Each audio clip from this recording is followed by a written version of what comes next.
Good morning, good evening, and welcome to this week's chat. So big topic I wanted to tackle today is building your online community. So we're going to get into that. We're going to dig right in, and we're going to be chatting with everybody. Doug Hewson is here with the Do It.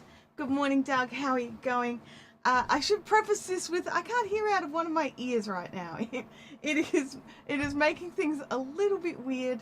It's nothing permanent, just I got some water in there and it's not coming out. So that's a little frustrating for me. So you guys probably won't notice. I'm noticing it a lot. But one of the things I wanted to talk about is creating an audience or building an audience is actually a different thing than building a community. These are two totally different tasks that you absolutely can do simultaneously, but you can't build a community without first building at least some audience. So those of you trying to, get in and have really active communities, but as yet you haven't built the audience, you kind of got to do either both at the same time or audience first, then community. It's frustrating for someone like me who is all about the community all of the time, knowing that I also have to jump through the hoops of audience building, but understanding the process and how it happens is one of the things I wanted to talk about today. So those of you that have been on this channel before know I am all about the live streaming, and live streaming is one of those phenomenal free tools that are available to us through YouTube that actually helps to grow and build our communities. It builds tight-knit groups, those people who jump into the chat to say hi and all those sorts of things. That's community building. And especially when your chats start talking to each other, that is where you sort of realize, okay, everything is great, everything is going good. So having all of that said, you still need to actually build the audience first, all right? So we need to be building content that people who may not necessarily be interested in live streams, but are interested in your content, they can come and do. Or even those people that are interested in your live streams, but unfortunately are in different time zones and can't line up to your live streams. So there's lots of things to work around here. Now, what's the importance of building a community? Like, why bother? Like, seriously, do you have to? The answer is no, you don't have to. You don't have to build a community. But for me, that's where I find the meaningful connection. So you need to sort of sit down and think about and work out, is community what you need to help you along? So if you have a business or a product or something that you also want people to trust you and to jump in and put their hands on as well, then that you need to build that trust. And by developing a community and developing that trust, that's a really great way to actually to help drive sales or drive people to your email list. So having that, the trust, it's a big thing, right? There's so many people out there online in the YouTube educator space, in the whatever it is that your hobby is space, all of these places where there has to be a trust or a level of reciprocation, right? So like, I'm in a yarn crafting community. There's a big thing happening right now where there's scam websites out there selling designers patterns, and it's actually fraying the trust, which it's not actually the designer's fault. They've done nothing wrong, and they're really struggling to deal with it.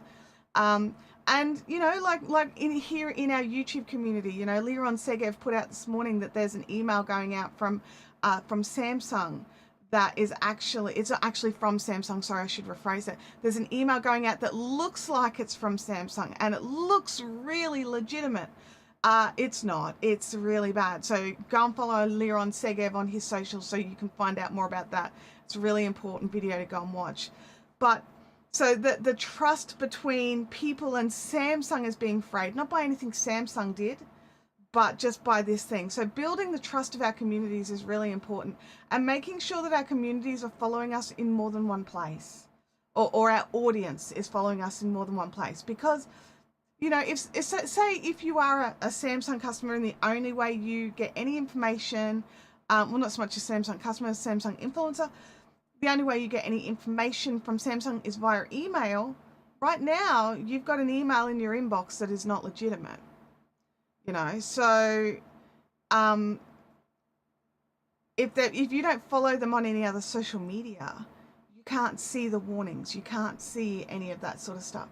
So if you are in someone's community or if you're in someone's sphere, following them on one platform is actually, you know, not enough if you want to be in a community. So one of the things that I do, not so much for this channel because it's still growing and we still are learning and we still have our community sort of coming out of the woodwork and you know, all those sorts of things, is that so starting that sort of thing too early, it's not so much that it's a bad thing. It's actually not a bad thing at all. It's just extra work, and do you have time for that extra work? But when you have actually built a larger audience and you decide you want to break off and have a community, so, and by larger audience, I'm talking a couple of thousand people. I'm not talking hundreds of thousands. You don't have to wait that long. You can go and set up some of these free external community situations. Now, YouTube are rolling out some extra stuff so we don't have to go off platform to have community things. I don't know about you, I don't have it yet. So I'm still reliant on off platform. And even with what I'm seeing about it, I still think I'm going to hang out in my off platform groups. But I'll wait and see. Let me know in the chat, like, are you looking forward to the new community features that are going to be rolling out here on YouTube? So I run, I have Patreon, Facebook group, and Discord. And they are technically all free for me in actual cost out of my bank account. Whereas some of the others are paid. So if you want something like Uscreen or Kajabi or Mighty Networks or Circle, they're all paid, and they all have their pros and cons. So you definitely need to look into which ones you are more interested in. So I've just recently joined a community that is over on Circle. No, not Circle. I've been in a Circle community for a long time, but I've just recently joined one that's over on Uscreen, and I was pleasantly surprised by what they have to offer. Unfortunately, I don't have a community that can support that level of offering. So you need to look at what works for you. Now, the other thing that you need to do is you need to look at who your community is. Are they willing or are they able to go onto another platform like a Discord? Now, on my yarn crafting community, we do have a Discord, but we have only a proportion of those that are in the Facebook group have moved over to the Discord. And that is because Discord is different and it suits a different age demographic. I'm trying to be really diplomatic here. I'm trying real hard. The yarn crafters that are the most active over on my YouTube channel and Facebook page are plus 50, plus 60. I even have some up to 80 years of age. And Discord is not a comfort zone for them. Whereas if you're in a gaming community, like if you've got a gaming channel and you're building a game, Discord is a no-brainer. It is a second home for most of your community already. So that is a total no-brainer. So, but when you've got a different audience that's not gaming focused, Discord can still totally work. It just may take some extra work. We've had to put in a few little sort of extra bits to help people navigate and understand how the platform works. Now, I used Facebook for many years for my community, and it was okay. And the problem with Facebook is that it's really hard to sort of see the broader picture of conversations. You only really get to see what's happening right sort of now and what Facebook decides that is relevant. And that was a little frustrating for me because I like to be able to see the whole picture and be able to see everything, not just what someone's commented on most recently. So that is why I sort of decided I wanted to open up a Discord. Now, my ultimate dream one day is to go and have Uscreen, but not yet. And that is something else that we have to accept, is sometimes our communities that we build now, when our channels are smaller or when our communities are more tight-knit and smaller, sometimes what you decide now, what is right for now, may not be what's right for down the track, and you have to be willing to learn and move things around and change things up and try new platforms, and it's time consuming. It really is, but it's something that you have to be willing to do. But that's a down the track thing. But what would work for you now? So you think about what is your channel, what your community is that you have, and where do you think would be a good fit for them? Because you've got so many options. Like I said before, there's Kajabi, there's Uscreen, there's Circle, Mighty Networks. There's a lot. And then there's, Facebook and Discord and Patreon. There's so many choices. So where is the place off of YouTube that you are connecting with your audience and community? Where is that place for you? Now, I also recommend that if you can, if your audience will allow it, also have an email list. Have somewhere for you to be able to contact them outside of YouTube and outside of social media, just in case the worst thing happens. Because these things do happen. There's channels that are really smart, and they're like Linus Tech Tips has been hacked. That's a channel with over 15 million subscribers, and these are tech guys. They know what they're doing, and it still happened. So you have to have the ability to talk to your community if something happens. Now, luckily for them, they have their float plane, which is their digital community over on the other side. They also have really active social medias on other platforms. So they're able to let people know that this has happened. It's happened. The hacking has happened. So yeah, it's one of those things. So I'm going to jump back in the chat here and say good morning to everybody. So Leanne Crafts Room has jumped in. I've just realized I don't have, where is that? Open. Social Stream Ninja, there it is. I forgot to pop out my Social Stream Ninja chat. Like a noob. Good job, me. Alrighty, let's have a look here. Geology Dude has jumped in. It's good to see you there, Geology Dude. I'm gonna have to bring some over from Ecamm because I have to. Yeah, that's covering that. I don't like that. I was running around a little bit like a headless chook this morning, so some of my usual checks have not been done. Let's add to broadcast. There we go. Live stream consultants. Good afternoon. It's great to see you as well. Let's have a look. There we go. Oh, and my buy me a coffee is not up. Oh, my actual. Yeah, thank you. I'll get my little image. There he goes. But I did have it pinned in the comments. I did remember something. Speaking of coffee, I have coffee today. I did make that. I did get that ready. There are priorities, right, people? There are priorities. Michael Sahovsky, so good to see you. Thanks for jumping in. Virtual hugs and happy holidays. Happy holidays to you as well. Speaking of holidays, my husband last night was like, so are you going to be streaming over the Christmas break, or what's the plan? And so I actually looked at a calendar because I hadn't decided as yet. And I looked at a calendar and I realized, you know what, I can do my Monday streams. They don't drop on any of the big days. Now, I am going to miss a Thursday stream, which will drop on, I believe it's our Boxing Day here in Australia, which would be Christmas Day in the US.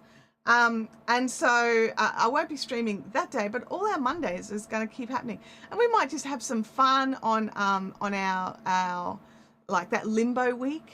Do you all know what limbo week is? That week between Christmas and New Year's where you don't actually know what day of the week it is and you're just living on cheese, like that one. So yeah, Doug's throwing in the coffee. I'm going to have more coffee. I'm very raspy today. Okay, so those of you that are here, I'm just having a little look at the names. Those of you that are here, have you been building a YouTube community? Have you been building your YouTube channel? Like, there's a big mix of people here in the chat, so I'm not quite sure where you're all at. So let me know if you're currently working on building audience, building community, or doing both. So let me know in the chat, audience, community, or both. Let's have a look. There we go. That's right. We've got our list, so you can see the chat commands. So if you're new here in this chat, I'm quite okay with having a bit of fun. It's the point of being in a live stream and a live chat. It's having a bit of fun with you while you're here. So I've made a list of the different chat commands that you can use. Now we can go crazy, or we can utilize them at good times. Good times. There we go. There's the Yeti. Bring on the Yeti. So yeah, we've got lots and lots of options to play with. So it's good to see you having a good time with that. So building our online communities versus building our online audience, as I said right at the start, it is different. It takes different skills. It takes a different, it's a totally different task. And there's a lot of people who actually mix them up in their minds a little bit. They think that building a community is exactly the same thing as building an audience, and they're like, I've got a massive audience but no one comments. That means you've built a huge audience but you have not built a community. And you know, so there's ways to do both. There's different tactics and different strategies that you need to use to build each of them individually. Now, to build an audience, you have to make content for the person that you have in mind. So it needs to be, like Geology Dude here is very specific. He's trying to build an English speaking audience, since 70% of his audience are non-English speaking. Now, I personally, I'm not worried about, you know, whether they're English speaking or not. That doesn't bother me, because if they can understand what I'm saying, if they're watching my content, then it doesn't matter, especially coming in now where we're getting auto dubbing, where we're getting a lot of options so that we can communicate across language barriers. So for me, the English speaking first, I speak a lot of English in my chat, so I'm probably going to get more English speakers anyway. Whereas for you, Geology Dude, I'm not sure how much actual talking there is, so it goes from there. So there's lots of fun happening in here with these things. But understanding who your audience is, or who your desired audience is, before you try and make the content and before you go through there, because I have seen people post comments. I've put out a video, YouTube showing it to the wrong people, and I'm not getting the right audience. And I've seen that posted in so many different groups and forums around. And what it is if that is happening, there is a disconnect somewhere between your title, your topic, and your thumbnail. There is a disconnect to the offering. Because YouTube will, and also what you're saying in the video, because YouTube also take into account the full transcript of your video. So all of these things have to play together. They all have to meld together, and they all need to be targeting your specific audience. So if you want an English speaking audience, you need to be making sure your titles are in English. Any text that you put on your thumbnails is in English, and you need to be speaking English. But that's not to say you're only going to get an English speaking audience, because there's a lot of countries around the world where, while another language is their primary language, a lot more people are learning enough English to get by. Some of them are phenomenal in English. Some of them way better in English than me. Whereas, you know, so targeting a particular language speaking audience, I think that's going to go down a little bit now that we've got this auto dubbing slowly rolling out. I don't have it yet. Let me know in the chat if you've got auto dubbing yet. I don't have it. Let's have a look here. Livestream Consultants has said, I've got one more piece of governmental paperwork filling to do with the state, and then one with the county, as in I'm not in the city, then bank account, and I'm done and off to the races on content. Okay. Getting the business stuff, especially for you, because yours is a business first, you're helping other people do the thing. Getting that business stuff set up first is really, really good. Now, I know some people, it goes the other way. They're like, oh, I made heaps of videos, and oh, wait a second, now I need to get a business behind it. And if you can think about it first, but you know, I'm just going to put this out there. You do know you could be doing both at the same time. You do know you could be making content because your channel's not yet monetized on YouTube. You could be making content while you're getting the business side of it stuff. There, you can do both at once. You can do both at once. Doug says nope. He does not have. Oh, hang on. I'm trying to click the wrong thing. And it's like, do you want to put this user in timeout? No, I don't. I would like to bring their comment on screen, please. Thank you. No, Doug does not have access to auto dubbing yet. Geology Dude says non-English language viewers tend not to leave comments, likes, and subscribe, so YouTube thinks there's a low participation on my channel. Well, yeah, sorry, Doug. Sorry. I was gonna say I hope I didn't time you out. I obviously didn't time you out. But back to Geology Dude. Look, there is that. But there's participation and there's watch time. If they're actually watching all the way to the end, that actually counts. If they're watching a second video, that actually counts. All of these things count. Just because they don't like or subscribe or do something that you can see doesn't mean that YouTube don't see them as viable viewers. So, you know, like there's more to it than just the like and the subscribe and the comment. Getting someone to watch you, I actually personally think getting someone to watch all the way to the end is more important than any of those things.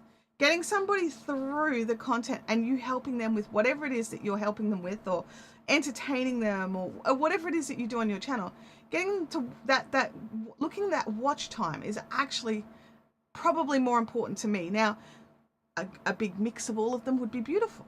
I would love that. I would love a big mix of all of them. I would love to see more comments that are not negative Nancy's over on my shorts. The only people who comment on my shorts are people where I have to go in and remove the comments. You know, like, so I would love to see that. But I do notice that the shorts are getting viewed and they're being watched a reasonable amount of the way through. So I don't know. I suppose it depends on what you're seeing and how you're seeing it. Trying to Daryl leaves me. Yeah, I'm sorry. I mean, I didn't. Right? Like, that's got to count for something. I didn't actually do it. Doug, we need a banhammer chat command. Oh, yeah, that has actually been discussed. The banhammer and a couple of others have been discussed that need to be added to the collection. I'm getting there. I sort of like think, okay, we've got quite a few. I would need to get rid of a couple. Because I don't want it to be like, here is the list of 27,000 different GIFs. I mean, I don't believe there's a limit. We could totally have it. We could totally have it. So I'm going to have another sip of my coffee. And look, I also understand that some of the English-speaking countries have higher CPMs, and if you are monetized, not every view pays the same. I get that as well. I get that there are advantages to having different countries and different different niches as your predominant thing, but I think that that just how do I put this? I think judging our success of just an element or two, or an analytic or two, is a dangerous thing. I think we need to be looking at a broader picture, and we need to be understanding what it is that's happening. And there's some really great content out there. I think Roberto Blake has been putting out some great content on how to read analytics, and understanding the broader picture of the analytics is really important. I am still learning, right? Like, I want to put that out there right now. I'm still learning how to understand, and how to understand all of the analytics and the best to my knowledge for my channels. And I'm sort of digging in and learning more things. So, you know, it's yeah, there's a lot of reasons to keep learning. That's what I'm trying to get at. Don't stop learning. Get in there, learn all the stuff, learn how to read our analytics. It's like anything. Like, if this is our industry now, right? And this is an industry tool. We need to understand our industry's tools. So, I look, I have been in rooms where people say they never look at their analytics. Oh, I never look at my analytics. And I sort of sit there like, really? How do you know what content is working? Like, really?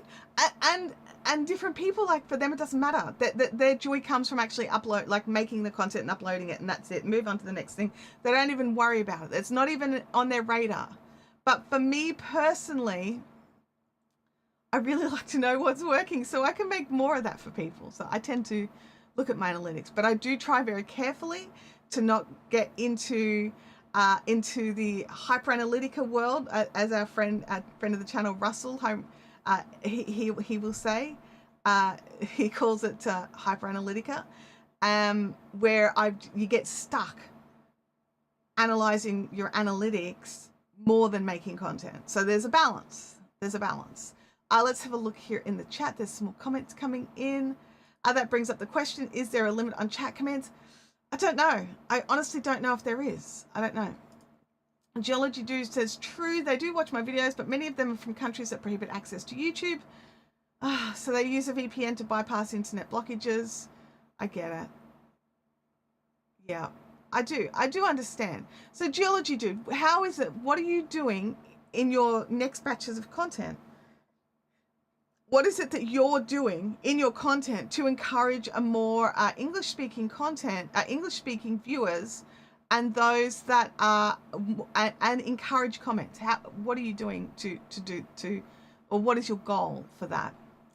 Siobhan says, I have so much to learn. I'm a babe in the woods. Look, do you know what? Me too, Siobhan. There is so much to learn. There is so much to learn. Scully Pop, great to see you. Thanks for jumping in. I always appreciate it.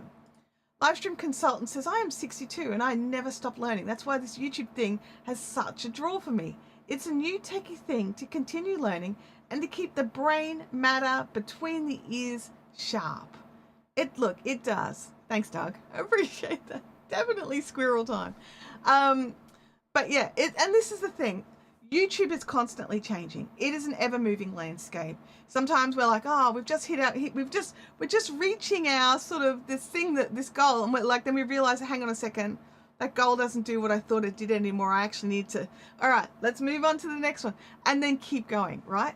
And we all need to have our own individual goals. Like, what is your goal? Like, have any of you thought about what your plan is for 2025? Have you actually sat down and some way documented, whether you're a pen and paper person or you've got a digital notepad or you're running an Excel spreadsheet or you've got a digital content creating calendar, like a template in Trello or something, whatever it is, have you already started filling in 2025?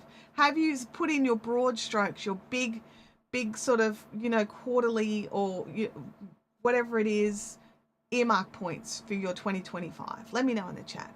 Geology Dude says, I had non-narrated videos with much in video description translated into 100 languages.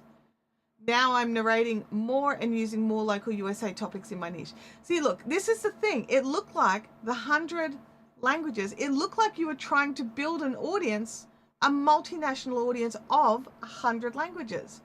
So if you don't want those languages, which is why those people are coming, because you've made a welcoming place for them, they could understand what was going on, right? So you made this environment where they could understand and learn from you. And now that's not actually really what you wanted. But in saying that, what we want also changes. Home rapid repair. Wait a second. Why is that over there? Larry has bought me 5 coffees. Thank you, Larry. I don't know if the audio worked then, so I'm gonna drop it. I'm gonna boom. If it's a double coffee time, it's a double coffee time. But yes, there we go. Thank you so much, Larry. I was wondering what was attacking you from the left, but it was just a BMAC notification. It was. I sort of spotted it, and I'm like, wait a second. Yeah, thank you, Larry. But anyway, sorry, back to Geology Dude. I'm trying real hard to keep it focused, you guys. It's really difficult for me. But so you made this environment where they were welcome by giving them their language. And now it's like, okay, actually, I need something different. And that's totally okay to change. It's totally okay to test things out and trial things out. I also know that was a lot of work for you to get that happening. But now that you've decided, you've worked that out, okay, actually, what I need is this other thing. And you're changing and you're targeting what you're doing differently. So what you're doing is great. That's the long and short of that. Actually understanding what it is that you want and targeting how to get what you want and taking that shift. Now we know it's going to take a little bit of time for YouTube to catch up. So, you know, you just have to sort of buckle in and prepare. But also be making sure if you want people to comment, you need to be asking them to comment. You need to be asking a question or getting them to put something in the description, or, you know, like I'm not kidding, all those dodgy Instagram reels where they're like, hey, you know, we're going to be cooking this cake, but in the meantime, tell us what country you're coming from. It's just a simple thing. And when you look in the chat, you think, oh, no one's answering that. That's dumb. That's just engagement bait. No, people are putting it in. People want the engagement. So asking the question, asking them to do something small and easy that they can do. It doesn't have to be deep and meaningful and you know, any of that sort of stuff, but just small and simple thing. Like you could be asking, where are you watching from? You could ask that question. And obviously maybe the people on the VPN who don't want to leave a digital trail, who don't actually have YouTube channels connected in, maybe they can't, maybe they won't, you know, be able to, but the new people will be able to. So, you know, like this is the thing. Oh, let's have a look. Livestream Consult says, yeah, YouTube is like trying to hit an asteroid on the far side of the solar system with a dart while blindfolded on a ship in a hurricane. Oh, wait. NASA did that already. Oh, my goodness. Goodness me. You've mixed up the numbers. Oh, I love that. You mixed up the numbers. Look, I do have to every now and again remember that I remember my real age versus the age that I feel. Some days I feel much older. Some days I feel much younger. My daughter's just said, you are old. And she's right. And that's cool. But like from her perception. So I am not pushing 60.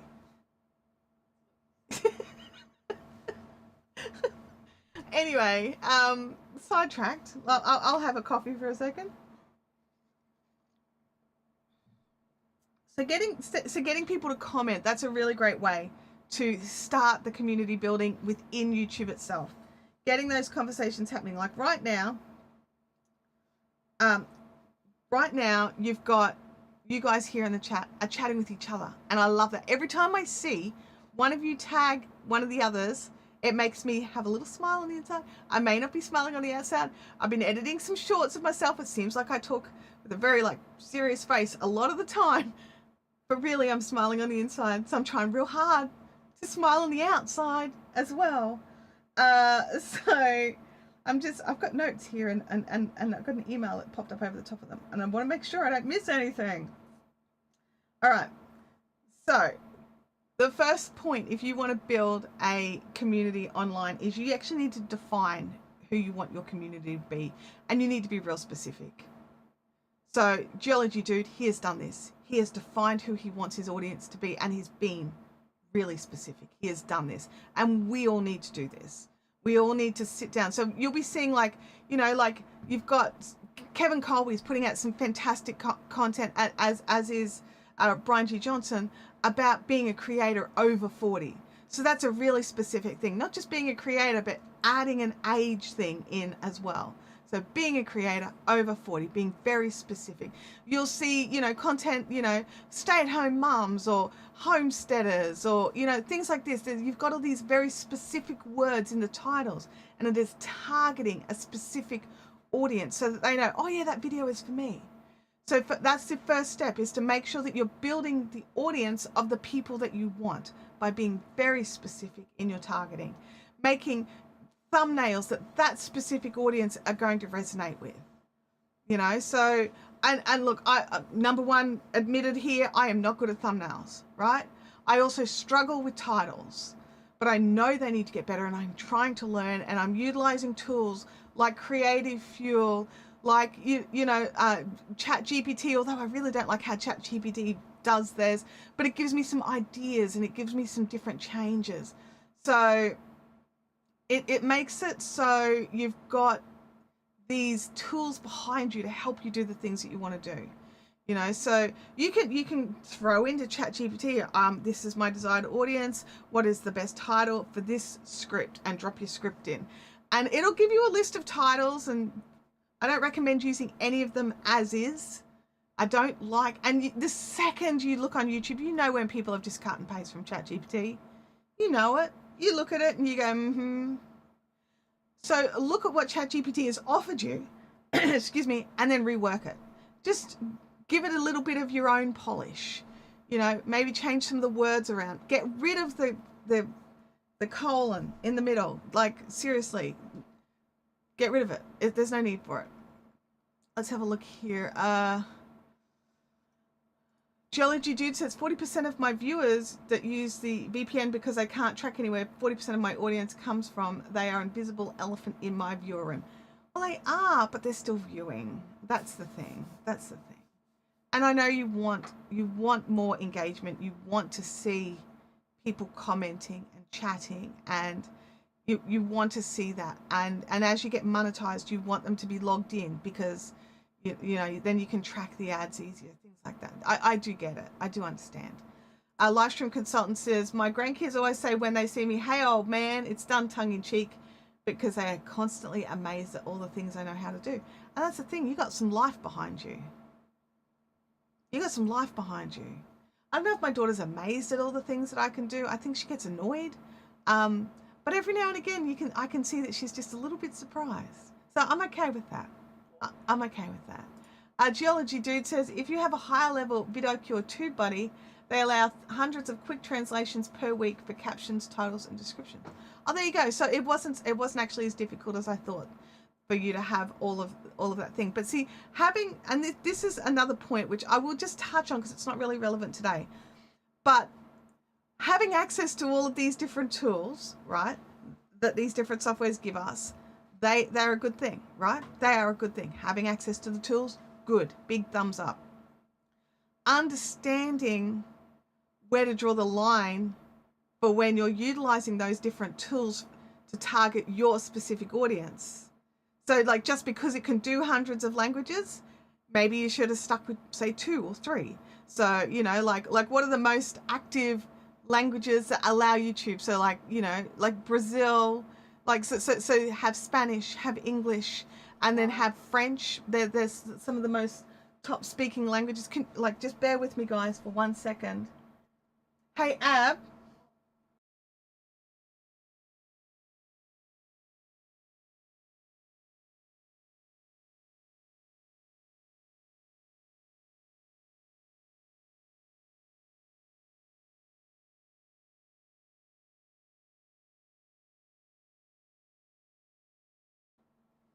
Sorry, I got notified there's a parcel being delivered, and I've just asked Abby to deliver it inside the house rather than wherever it is randomly that some courier has just yoinked it.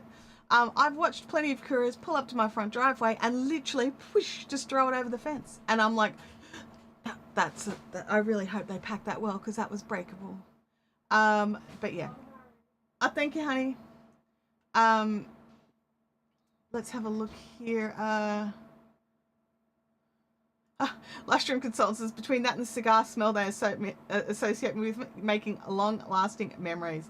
That's one of those things, right? Like building memories.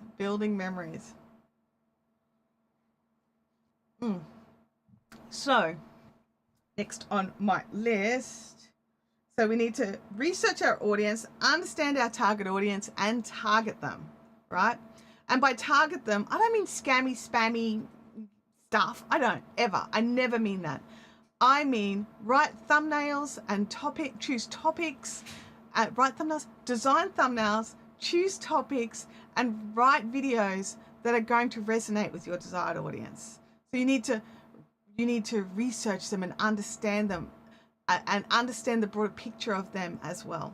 So you could have the best video in the world. If you have not packaged it right, no one's going to watch it. Okay? And I understand that all these things are hard because I struggle with them as well. All you have to do is look at this channel and my Fibrific channel and you'll totally know. I struggle with them too. But understanding we need to get better, and understanding we need to learn, and understanding the actual true outcomes of our actions. So one of the big conversational points that I have is people like, oh, your channel is so small, you know, but the reality is I know why it's small, and it's because I only live stream, which is why my plan for 2025 is more uploaded content. I'm going to continue the live streams because this is the bit that I love, but I am going to endeavor to get some more uploaded content as well. So instead of like one video a year, let's start at 6. You know, I actually want 20, but I'm going to start at 6. Yeah, I'd like 2 a month plus the live streams. That would be ideal, plus some shorts. Like, let's do that. But really, I'm going to start with 6 a year because I've got 2 channels and I want to do the same things on both channels. I have a channel that's heading up to the 10,000 subscriber mark, and I'm not doing anything to help it. I'm really not. So we need to understand that sometimes the actions that we as individuals take, it's not YouTube holding us back. It's not. It's us. It's our decisions on the content that we've decided to make, and the thumbnails that we've decided to make, and the titles that we've decided to give them. These are all our decisions. And YouTube just may not, you know, like they're like, whatever, we don't care if the people who do watch you love you. That's cool. People don't want your live streams, they want your VODs. You know, people who are going to subscribe tend to come through a VOD and then onto the live streams. So understanding the flow. Right now, VOD has the most traffic, right? Well, Shorts has the most traffic, but out of the content I want to make, VODs have the most traffic, right? Not live streams. And I know that. I really do. I understand that. But I like making live streams. So we have to understand that our decisions have consequences. Just like any other part of life, our decisions have consequences, right? So then after we have decided who our target audience is, we've built a bit of an audience. We've, you know, it takes time. These things do take time. Be prepared for that. You're not going to, like, the people that go viral. I saw a thing this week. Someone literally asked the question, how do I make my videos go viral? When I looked at their channel, they hadn't actually uploaded anything yet. You have to be ready for a video to go viral to make it worth it being viral. If you don't have a business behind you or a channel behind you, or even even a monetized channel behind you, what is the point of the virality? Like, let me know in the chat, because I honestly don't know the answer. What is the point of going viral if you do not already have a monetized channel, or if you do not already have a business behind you that can be that can take the benefit from the virality? If you don't understand how to follow that video up with something else, if you don't understand the kinds of comments that come with virality, like, what is the point of a viral video if you've got nothing in place for it? So that's all I can come up with as well, is ego. That's all I can come up, and surely there has to be something more, but I think it truly is ego. And so I'm not that. I don't teach people how to go viral. I don't go viral. I have no interest in going viral, right? Zero interest. But what I teach is the slow and steady progress of how to communicate and how to chat with your audience and how to build rapport with your audience. And so therefore, even though every now and again I'd be like, oh geez, I wish that video had gotten more views. I put so much work into it. Understanding that the views does not equate how much work you put into it. They don't balance out.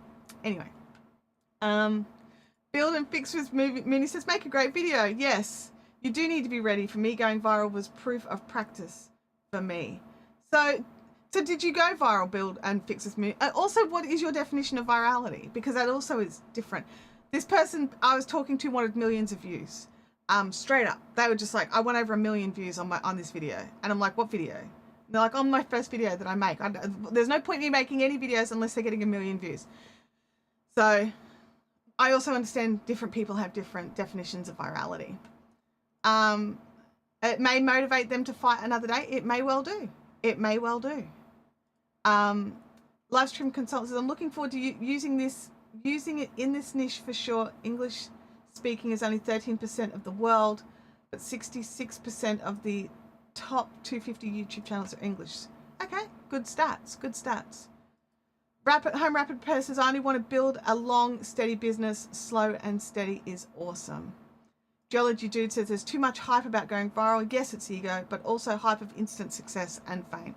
Yeah, like, look, let's all just be honest. If all our channels were like really great and successful and you couldn't walk down the street because everyone knew who you were, that would feel kind of cool, right? It would feel kind of like, oh, I've made it. Like, let's be honest.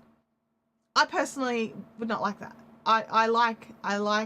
Actually, I don't go out that often anyway, so it's probably not going to make any difference to me. But for some of us, it might mean that we really have to consider, do I actually need to go out? Can I not just get this delivered? I don't know what just happened here. So yeah, so understanding, and when you're building a community, that is a slow and steady thing, right? Because there's things that you have to put into place, okay? So when you're building a community, you need an audience so that it can, the say 5% of the audience that trickle into the actual active community. That is a number I pulled out of the air. I don't actually have a statistic for that, but I do know it is a very small proportion of your actual views will become community, right? Like, these are the people that will help respond to other people's comments in your chat. These are the people that turn up to your live streams and every week on week, to chat with you and chat with each other. That is your community, right? So building this community, you need to build a place for them. You need to be inclusive as the channel owner, as the face of the channel, whatever it is. You need to be encouraging the community. You need to be getting in there and going, okay, ask a question, let them answer. And sometimes as it grows, and we're not ready for this yet here, but as it grows, you need to build an off-platform place for them. I realized over on my Fiberific channel that the people in chat were trying to work out how to connect with each other offline. They all have a hobby together that they love, and they wanted to share their images and their posts of the beautiful things that they were making, and encourage each other and give help to each other. So I started a Facebook group for them, and it wasn't for me. I started that Facebook group so they could interact with each other. And I was really clear about that. This is not about me. This is about you. This is a place for you to connect with each other. This is a place for you to add value to each other. Now, admittedly, yeah, I go in there and post, and I'm the moderator and the admin for the thing, and I have other moderators and things like that. But it is definitely a place for them. And I think having a look at what your perspective is, having a look at what your motivation and your goals are, and really understand, what is it that you want? What is it? And sometimes when you sort of start digging in and digging in and digging in, and you got to keep shoveling, you get an answer and you shovel some more, you get an answer and you shovel some more. And when you're going through and you're digging this out and you really dig back, for me, I want to help people, right? That is my low level help, across both my channels, across every piece of work that I do for every creator. I want to help people. And whether it's helping them in their crafting journey or helping them in their YouTube journey, doesn't matter. I want to help people. So you need to think about what you want to do, and then that's your foundation. And then you can build your community out from there. Geology Dude says, Video Ranking Academy has a viral for me factor. That means something like 100+ times more views than what you normally get on a video. Yeah, okay, that's a good definition. Thank you. That's a great definition. Live streaming, Discord, etc. is for community building. VOD content is for subscribers to nurture them into the community. That's exactly right. So there is a difference between audience building and community building. They require different things. They require different tactics and strategies. However, they can be both done at the same time. You don't have to do one entirely get this one way up here. Oops, sorry, camera. Get one like all the way up here before you start this one. You don't need to do that. You can get this one going a little bit and then start this one and then keep it, you know, doing that. But I highly recommend that as you start building, as more people start coming in, thank you, Doug, as more people start coming in, as your community gets built out, get someone in to help you. Get a moderator, get another admin, whatever it is. Because in Discord, you know, you can have moderators, which is great. I personally think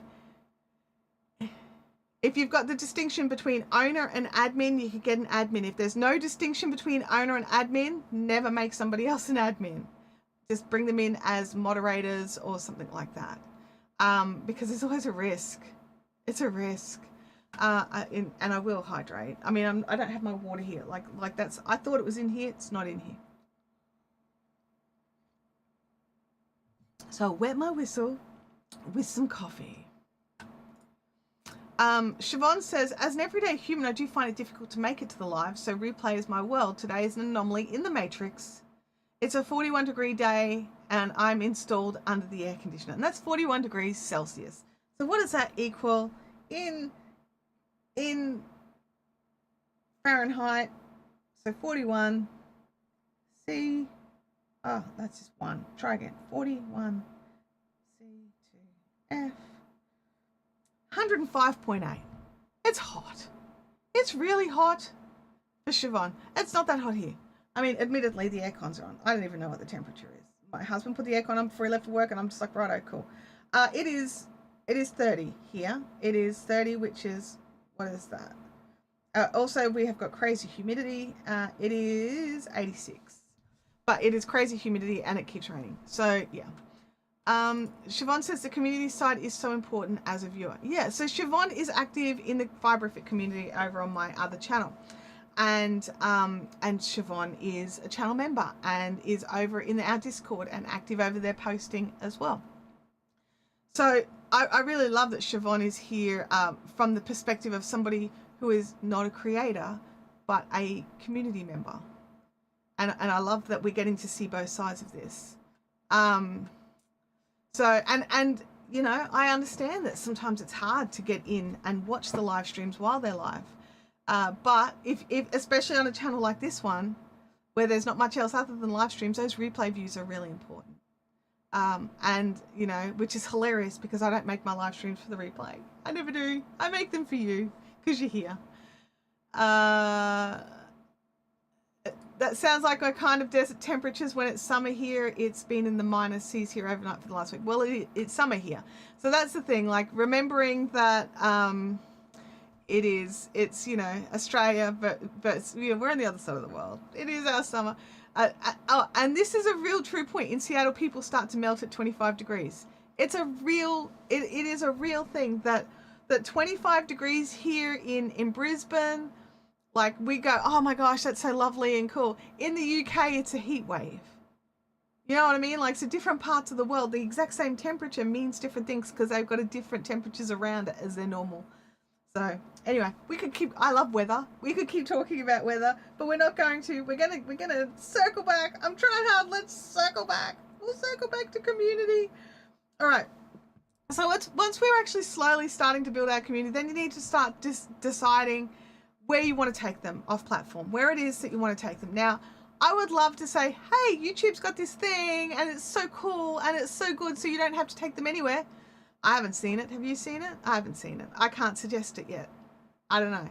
So I do suggest take them off platform because right now there's no choices. There's no on-platform choice. So I personally am not the biggest fan of having to take people off the platforms. It's not my favorite thing to do. But when there's no choices, there's no choices, right? So you get to sit down and you get to decide based on your audience, based on your knowledge, your audience, what you're comfortable with or what you're comfortable learning. You get to choose which one of the offsite platforms you go to. And you may start on one, you may start on Discord and then go, you know what, this is getting crazy. And now we've got, you know, membership videos and things like that. And you want to slide off to something like Uscreen that is a paid option, having those behind you or jump over to Kajabi or whatever it is that you want to do, because some of these things, like people are like, well, that's for courses. It's designed for courses. It doesn't have to be used for courses. Like, that's the thing. Just because it's designed for courses, that means that there's somewhere for you to upload your videos to. So if you want to give your community members early access to something, you can just drop it over there. Easy. It's done. Siobhan says, when I was first in London, I went to Wimbledon thinking 25 was going to be a lovely day out, not burnt like a lobster. Oh my gosh. Our live stream consultant says that community thing has not shown up here as yet. I haven't seen it. No. And that's the thing. Like, I haven't seen it either. I actually don't know anybody who's seen it other than those still in the specific beta. I'm going to have to check what my dog is losing his mind over. I'm so sorry. So bear with me.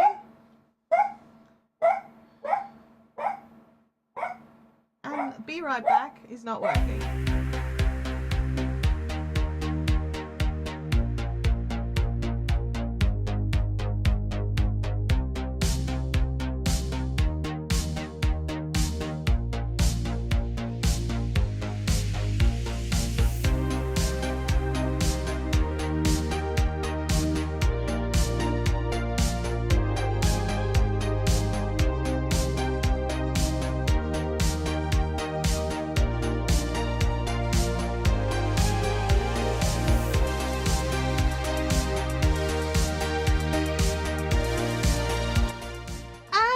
Barking at nothing. There was nothing there. Good job, Louie. Good job. Well done, guard dog. Let's have a look. Doug and Michael jumping in with all of them. I sit here and watch them. Yeah, so, yeah, I definitely need something for like, for sure, I do. I don't have one, Doug. I don't. But I should. So let me know in the chat. Are you part of a community that's not on YouTube? And is it Discord or Facebook or where is it? Let me know. Let me know in the chat. If you are actually, like, you personally, like, you may not run it for your own business, but are you a community member? Just double checking that I haven't. Nope. I thought maybe if something at the letters, build and fix it with Mooney says no. No. Solo YOLO. So I thought, I could have sworn you're in the Illuminati. But okay. So, let's have a look here. Siobhan's showing with live stream consultants. I'll leave that alone. Alrighty. The other ways that you can actually help your audience is go and look for them where they are. So your audience may right now not be on YouTube, right? They might be Instagram or TikTok or something like that. But you want to be on YouTube because YouTube, well, let's just face it, YouTube is better. YouTube is better. So having being in, so you're in VRA. I don't know what that is, but what platform is that on? I'm more concerned about the platform. So, like, I know that the Illuminati is on Discord and Facebook. I'm not sure what platform VRA is. SMA Sky, great to see you. It's all good. Build and Fix with Mooney has said he's never chatted with the brothers off of YouTube. Okay, so you're not part of the Facebook group or the Discord. All right. A Video Ranking Academy. Okay, that's cool. Where is that hosted? Is it Kajabi or is it Uscreen or I'm not sure. It should have it written, like, if you go to your home screen, it should be written down the bottom somewhere. It might be a standalone website that happens to have a forum built into it, because that can be the same. That can work as well. Like, if you've got those skills, you can build it yourself. I personally, no skills. I need like Discord or Facebook or someone else. I can't do it. I mean, I probably could learn, but I mean, I built websites, but I haven't built websites that include forum stuff. Having these external communities, we have to get people to them, right? So practicing by making our content. I hate to say this, you ready? You're all sitting down, making some short content, to throw that over onto TikTok or onto Instagram or Facebook or wherever it else is that can help people find you back on YouTube. Sean Cannell's on Facebook. Thank you, I appreciate that. So yeah, having that extra sort of traffic into your YouTube channel, which then drives people into your communities, can be super helpful. But it is extra work, right? Like, let's be honest, it is extra work. I don't know why that has that been there the whole time. That's very distracting. Build and Fix with Mooney says, Chantelle, I appreciate what you do. All of the extra community sounds like work. Look, it is a bit of work. Like let's be honest, it's extra work. And do you want to take it on board? Maybe not. Maybe it's not what you want. Maybe it's not what you need. Maybe your community doesn't want that. But it is extra work, and it is a decision that you have to make if that's what you want, because it's not just build it and they will come, which is true, but you also have to be active in it. You have to actively moderate it. You have to actively encourage conversation in it. Like, every now and again, my Fiber Discord gets real quiet because I've been focusing on other stuff. And I've got to get over there and I've got to post a post and ask a question. And you can have thousands of people in a group and it's still very quiet if no one's active, right? And sometimes it just takes somebody asking a question or needing some help, and then everyone descends and helps them. It is extra work. You are 100% correct. Let's have some content lends itself better to being live than others. You might be surprised by your audience when you go live. Yeah, like, look, I forgot that TikTok's not a thing in the US anymore. In a month, expect a shift of viewers to different platforms early next year. Yeah, I read a thing yesterday saying that it was going ahead. I forget, it's not legal in Australia, so I forget that I'm in Australia. I mean, in Australia, we have got different things that are now illegal. Viewers under 16 are no longer allowed on social media. So, like, if you've got a young audience, good luck. Except YouTube, and apparently, I'm not 100% certain on this, but it looks like they were able to get something written in somewhere that YouTube is actually exempt from this. So yeah, kids are about to riot in Australia. Yeah, we will see. There's a bit of that. So it's still there in the US, not sure if it's going anywhere. Livestream consultant says, you as a content creator sometimes need to stoke the fire, poke the bear, swat the beehive. You get the point. Yes, I do. You have to actively encourage the conversation. Therefore, it is extra work. But in my opinion, it's worth the work. But you have to make that decision for yourself. Everyone is different. Every community is different. Every creator is different. We all have different things that we like to focus on, different things that make us happy or don't, as the case may be. I don't know what's going on here with this.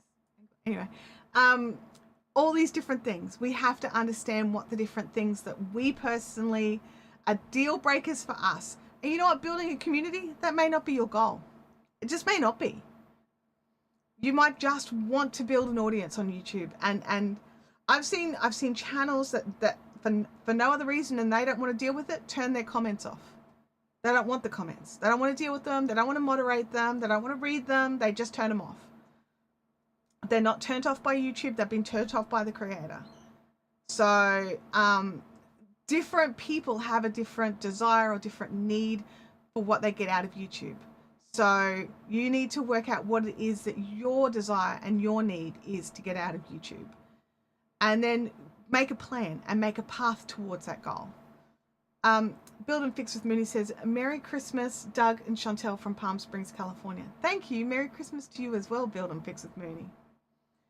Not sure why I put that exclamation in there. I think it's just getting exclamation happy. I think with all the chat commands, and it's just, you're just overjoyed with all the exclamations now. So where are we at? We're at 16th of December here in Australia. So we still got a little bit of time until Christmas. So I do plan on one more stream next week, which will probably be pretty low key, pretty much just a chatty chat. Like we've done over the last few weeks. Not so much today, but over the last few weeks. So yeah, having a community it's not a given, and it's not what everybody wants. So you get to make that decision. For me, it's a goal. For me personally, it's a goal. I would love to build a really great community of creators helping each other, understanding live streaming and understanding YouTube and being able to help each other out, and because we all are able to latch on and learn different aspects of YouTube. And I mean, I know of creators that have been on YouTube a long time and then they didn't realize that something was a thing. That doesn't mean they're a bad YouTuber. They've got great channels. They just didn't know it was a thing because it's a newer thing and they haven't kept their finger on the pulse, you know? So like different, we all have different things that we like to learn.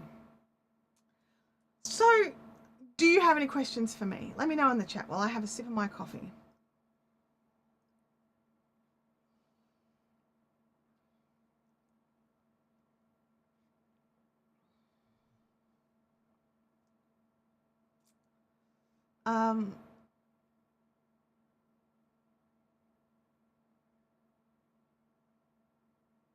I'm not quite sure what this is. Understanding or able to go.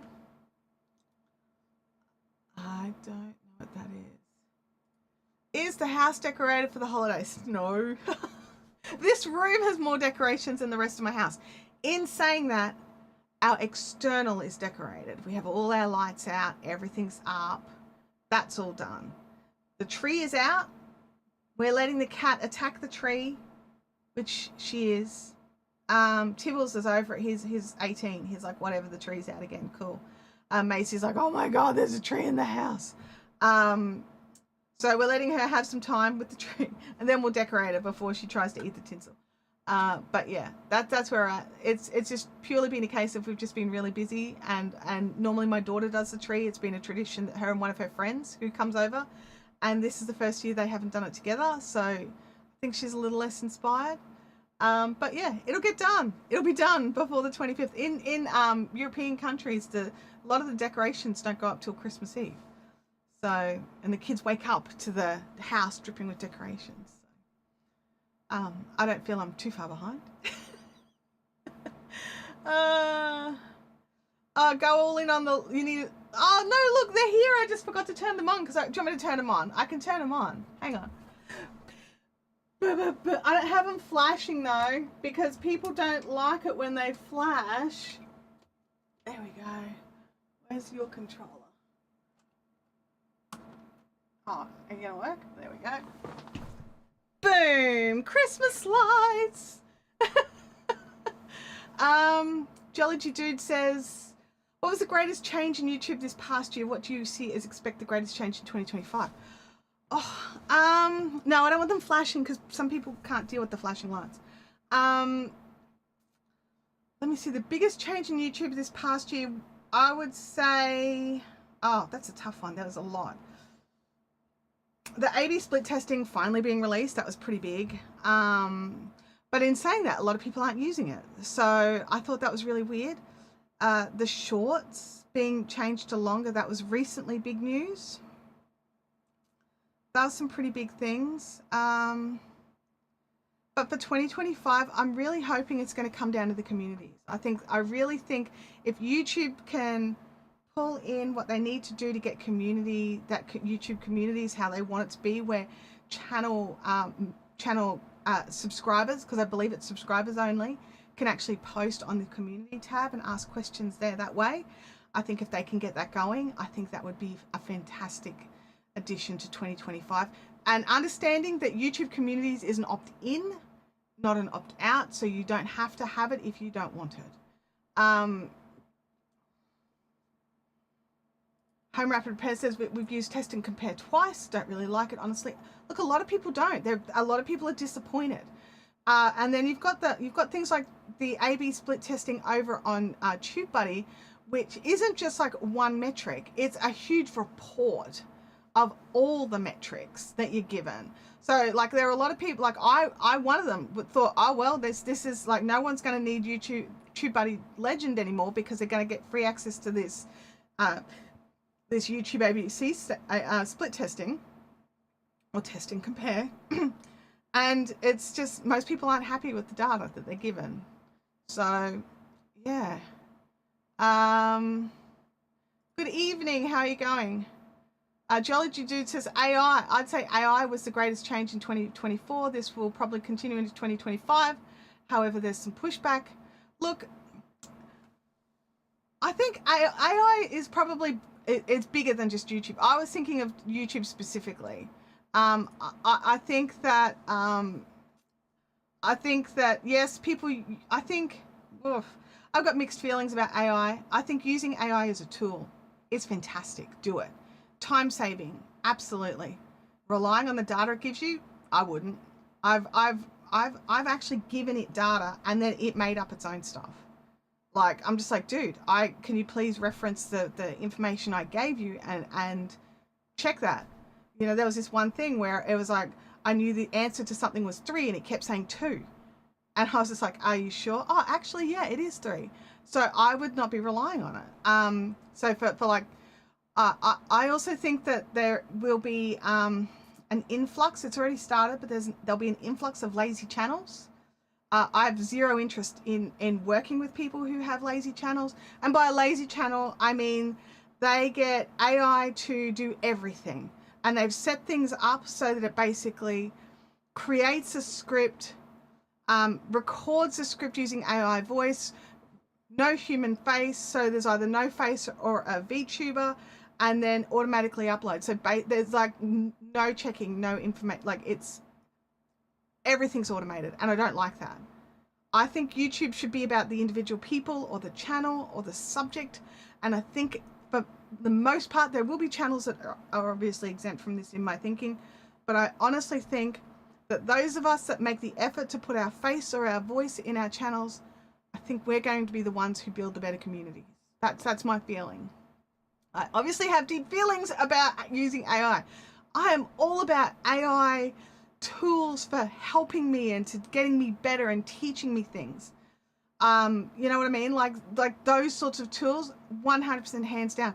AI taking over what it is I do for my job, not interested. Zero interests. Let's have a look here.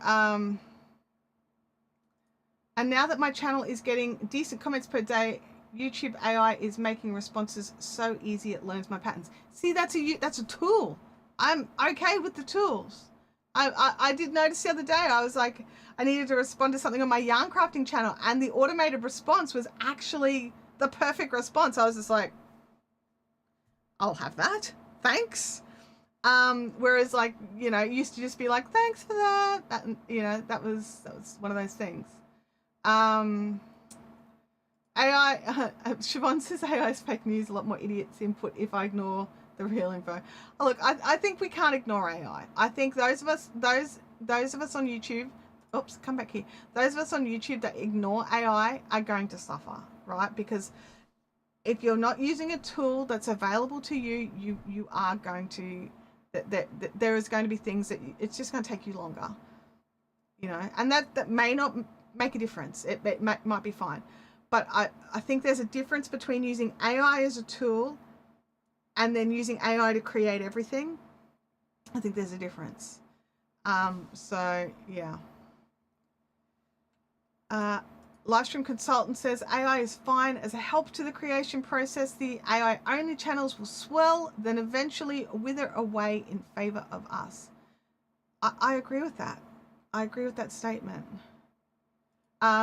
Real Moon Rising, great to see you. Thanks for jumping in. I totally agree, Chantelle. 2025 is about identifying the right AI tools for me that will help me to grow my channel and add value to my audience. Look, I might be old-fashioned. Are you ready? I think humans need to connect with humans. I think if you want connection on your channel, if you want people to comment, you want people to interact, you want people to do things that involve helping, like working towards building your community. If you want that, you also need to be all in as well. And that includes maybe your voice, maybe probably your face, because people need to connect with people, right? It's And look, I don't doubt for a second that some people can connect with like the VTubers, right? The AI persona, because especially those in human form. I think that will happen, and I think that will cause some issues. So I don't know. I think there's a lot to learn. I think there's a lot to learn, and there's a lot unknown. Did I miss something with YouTube AI? Not really. Like if you just go in and look at your comments, like so the inspo tab, they've really doubled down on that, and the YouTube comments. So they've really doubled down there as well. So there's some great useful tools in there. Michael Sahovsky says, I need to step away. Wishing you and your families the merriest and blessed Christmas, and may 2025 be blessed. Thank you. I had to think about the May as in not the month. Because I'm thinking, why is he specifying May only? No, I get it. But thank you. Thank you so much. And for you as well. Yeah, so I just think like it'll be interesting when it comes to AI, because I do think like it's out there, and ignoring it is going to do you no good, but overusing it is also going to make things awkward.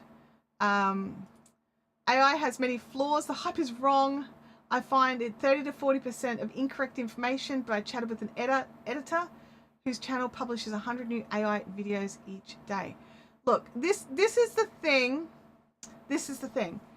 Some people won't care that what they're putting out is wrong. They just won't care. That's not. They don't care about that. They care about pumping out the content, and they don't care that it's incorrect. And not even just these channels, like these big hype channels that pump out ridiculous number of videos every day. YouTube only sends out notifications to 3 videos a day, right? So if you make 4, one of your videos, your audience isn't going to be notified about, right? So unless you're like a news channel, like what's the point? What's the point?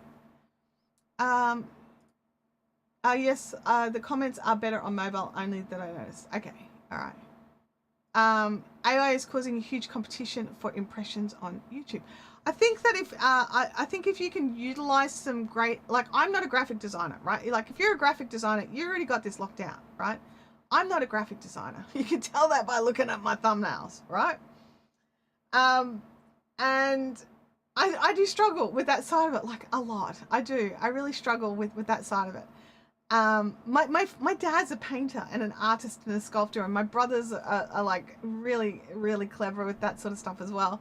And I am like paint by numbers, man. I'm like, okay, I can put colors together, no problems. I can do that. I cannot create something from nothing like they can. And so my whole life I felt less because of it. And now I'm like, oh, look, I'm in a world where the imagery that I create is the first point of impression for people to see, for them to decide whether they're going to watch my content or not. Oh, joy. But I'm finding things like Adobe Express, which is the one I personally prefer to use, but Canva as well. They're making life a lot easier when it comes to making your thumbnails. There's some great tools within them. Adobe Express has an add-on. It's a free add-on, you just got to click it, but it'll show you where people are looking at your thumbnail, and so you can change things around to make them look at the thing you want them to look at. There's so many great tips and tricks, and even like, you know, I do see people out there getting AI generated versions of themselves, but I don't even use filters. Like I'm like, okay, this is the deal. I do not want to shock people, right? Oh, look, this face, this whatever face is on the thumbnail, and they get to the video and they're like, not that face. I don't like that kind of shock for people. I want them to be like, okay, can I cope with that? Then I'll be able to cope with this video. So I don't know. That's something I've always been a bit funny about. I've always personally been really funny about beauty filters as well, as on like Instagram and stuff like that. I've got some friends who create content Instagram only that was like a beauty filter that they used every single time was, you know, it was taken off the platform for whatever reason. I think the owner of the filter decided to pull it, whatever. That filter was gone. They had to do something else, and their audience had no idea. They did not look like what that was. And they wanted that. And that's what, and there was some issue there as well, I think, because like with I think it's Zoom, you can add like softening, feature softening and all that sort of stuff as well. And there's people who don't want to create on YouTube because they don't have that ability, and that's why softwares like StreamYard brought that functionality in. It's a little bit weird. I tested it out. For me, it softens from here down, so I've got like the, you know, whatever my forehead looks like, and then, you know, the soft beauty filter like from here, so I've got shiny, shiny, shiny, soft and dewy kind of thing. But yeah, I just think, I don't know. I don't know the answers. I know some people are just more comfortable having that ability. I personally don't like to give people shock when they meet me in real life.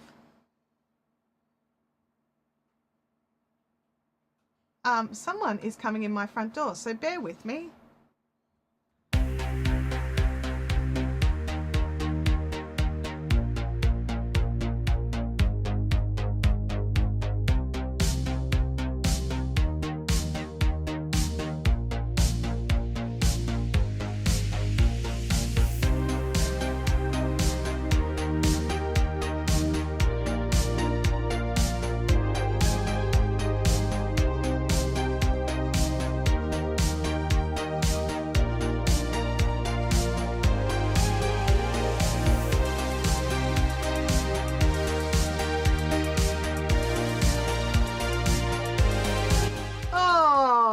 Weird. I'm like, I heard the front door go and I'm like, I'm not expecting anyone back. But Abby didn't actually go to work. She went off to an appointment and she's back now. She's had a heart attack. It's all good. It's all good. Oh, goodness me. Wow. All right, let's have a look here. It's a matter of knowing your strengths and weaknesses. For some, as soon as they can, they get an editor. For others, it's a thumbnail designer. We all need to play to our strengths. I agree. Look, I know of people who have never edited one of their videos at all. It was part of their business plan. They always had an editor. And, you know, if something happens, they can't actually edit a video themselves because it's not their strength. They hired someone in straight up to do that. And that's no shade whatsoever. They're getting the content out. And I agree with you. It is, we do need to work to our strengths. My strength is live streaming, except for, you know, having to jump away today, which is really hilarious because I was like, my husband was like, should I work from home? I'm like, no, go to the office. It'll be annoying having you here. If you had been here, none of these things would have distracted me. So that's kind of funny in itself. But yeah, I think understanding our own individual strengths and weaknesses, and that even comes down to the community side of it. Like if you don't think that you can give that time to build, like that time to a community, if you build it, then maybe don't have a separate place for them. Let them just interact in the chat, in your live chat and in your comments area. Like let them just do it there. Don't send them off to a different place with an expectation that they'll get to interact with you more. But understanding, do you have that time? Is there an advantage to you for you having built that, for you putting in that extra effort, for you putting in that extra time? So you need to think about all of these things. And you know what, sometimes, and I've seen it happen, people have built a community, realize they no longer have time for it, and disband it. And there's no shade. It's just how it is. Sometimes business plans change, life changes, things change, and you have to be able to roll with it and flow with it. Siobhan says, keep it real, let's work in the long run, and who has the time to spend all these ridiculous, on these ridiculous beauty trends? Oh, look, yeah. Oh, got the hiccups now, sorry. They use the facial feature softeners until you look as good as a pillow. Oh, some of them are terrible. Some of them are, like, seriously, some of these filters are phenomenal. They are so good, and it's not until you see them in real life that you realize, hang on a second, that isn't actually how you look, right? So and some of them, they're seamless. They just work. Others, not so much. The eyelashes end up on the glasses and things like that. So they're a bit of fun. Build and Fix with Mooney says that he's looking forward to the new community tab 2.0. Look, me too. I really cannot wait to see it. It will definitely be something that I click yes to. I will be saying opt in on both my channels. I will definitely be doing that. Now, admittedly, right now, I don't get a lot of traction on my community tab, like my community posts that I put here on this channel. There's not a ton of traction. It's a small channel. What do I expect? Be realistic. So it will be a slow process. It'll be a slow build. But the other thing is the other option that you have, and I didn't add this into the list, and it literally just jumped into my head right now. I have Buy Me a Coffee, right? If you go and click my Buy Me a Coffee, you'll see that now, like back in the day, Buy Me a Coffee literally used to just be like a yes, here's a place to buy a coffee. Thank you, bye-bye. Now there's a whole place behind it where you can build your community. You can write posts, you can host content, you can do, or is it host? I think you might need to share unlisted YouTube videos. Anyway, you can put content in there for that community only. So, you know, you can totally utilize some of these other things that are around right now that you're already using. Like right now, I already have Buy Me a Coffee. I already use it for this channel because it is not monetized through YouTube as yet.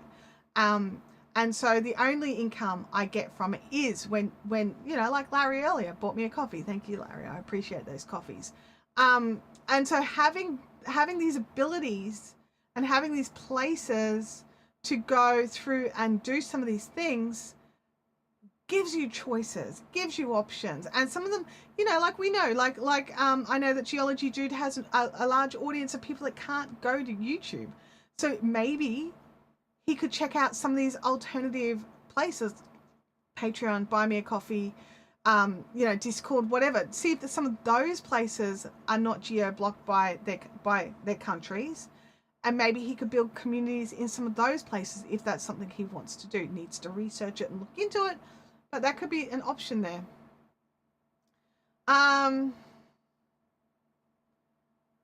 Let's have a look here. Livestream Consultant says, I can paint, draw, draft, design, build, fly electronics, but I do struggle with the graphic design a YouTube channel needs. But I am learning and I'm going to conquer it. Yeah, absolutely. Real Men Rising says, what are 3 primary ways do you feel as important on building a new community on YouTube after a period of time as a new channel? Okay, so for building a community on a new channel, so I'm assuming you've got, you know, say less than 1,000 subscribers, right? I could be wrong. Let me know if I'm wrong. Building communities on smaller channels is tricky. Like, I'm not going to lie to you, it is harder because those few people need to do, you know, be more active. But 3 primary ways to building a new community would be making a place for them, like they have to have a space to do it, whether it is a live stream or whether it is an off platform site where they can text chat with each other. They have to have a way to communicate either directly to each other or with you as well. So that is one thing. There needs to be a place for them to chat and connect, because that's what a community is. It's a group of connections. So for me, it is these live streams. This is where I'm doing, is these live streams where you guys can all talk to each other as well. You need to create a place for connections, right? The other thing is you need to be heavily involved, especially at the start, especially when it's small. Make these people feel, and genuinely feel it, that they're important to you, that their time is important to you enough for you to give them more of your time. And I'm not talking like you have to be in there 24/7 or anything like that, but keep an eye on it. Don't let it it doesn't have to tick over by itself, you know, like it's not going to work that way, not in a small community. Think about a small group of mates. Think about 10 mates or friends, all trying to get together to hang out, right? Yes. Somebody has to go in and do the work and plan the venue. Build with Mooney has bought 3 coffees, saying Merry Christmas and thanks for all your hard work. I appreciate that, Build with Mooney. Thanks so much. Did the coffee sound come with that? if it didn't, I'm going to press it. I have my headphones on. Do I have any coffee yet? Oh, no. Good, the coffee sound did come on. Thank you. So you have to have a place for them. That's number one. Whether it's a YouTube live stream chat that happens fairly semi-regularly, whether it is a Facebook group, whether it is a Discord, whatever, there needs to be a place for them to meet. Then you need to interact with them, and then you need, and that's probably, they're my major two. I don't really have a third. Let me know in the chat if you can think of a third for Real Men Rising, but they're the major two, is communicate with them and make a place for them. So yes.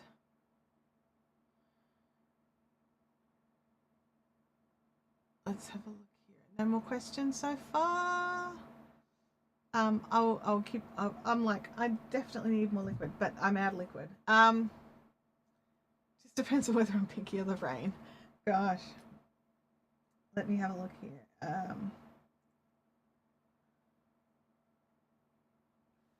I don't know. Did that help? Did that answer your question, Real Men Rising? I mean, I know I didn't give you 3, so technically I didn't answer the whole question. But yeah, it's definitely one of those things. You want to hear an evil laugh with an Australian accent? Please say the following. You know, I can do some really good evil laughs. I just want to say Halloween, fun. Yeah. Oh, yes, it did. Oh, that's good. I'm glad. Because I know it's a little vague. I do get it. I'm tempted. Just for funs, because we are at the fun time of the stream. All right, I'll do it. Are you ready? Coffee. But that's not with an Australian accent, so, you know. Yeah.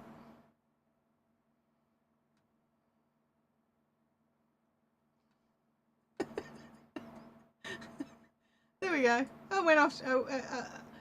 Train monkey. I did the dance. Do I get the banana? Is the question. It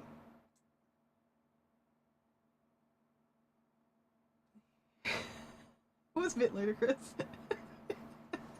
Yeah. Yeah, we have a lot of fun. I actually, what it is more, I have fun torturing my daughter by just walking around behind her with all sorts of evil witches laughs, and she's just like, oh my god, Mum, please stop, and therefore I don't stop, and because that's what I do. That's what I don't stop. So that was awesome. You're welcome. That's gonna be cut somewhere. I can see live stream consultants rubbing his hands together. Oh dear, I forget sometimes. Like, oh yes, that's right. Now that's on the internet. That's never going away. That's going to be there forever. All right. Well, champions, I think that I'm going to call it for the day. We've got no more questions. So I hope you all have a fantastic week. And I will catch you here. I'll catch you in the stream on Saturday over on Doug's channel. We don't know if Nick's streaming on Saturday. We don't think so, but we don't know. So I'll see you back for Doug's live on Saturday. Saturday morning. And then I'll be back next week. Hope you all have an awesome week. Please start thinking about what it is that you plan for 2025 if you haven't already. You've got a couple of weeks. Just have a think. Have a think what your goals are. And at least write down where you would like to see yourself for the end of 2025. It doesn't have to be like a fully fleshed out plan. It just has to be like something. All right. Have an awesome week, and I'll catch you next time. Bye now.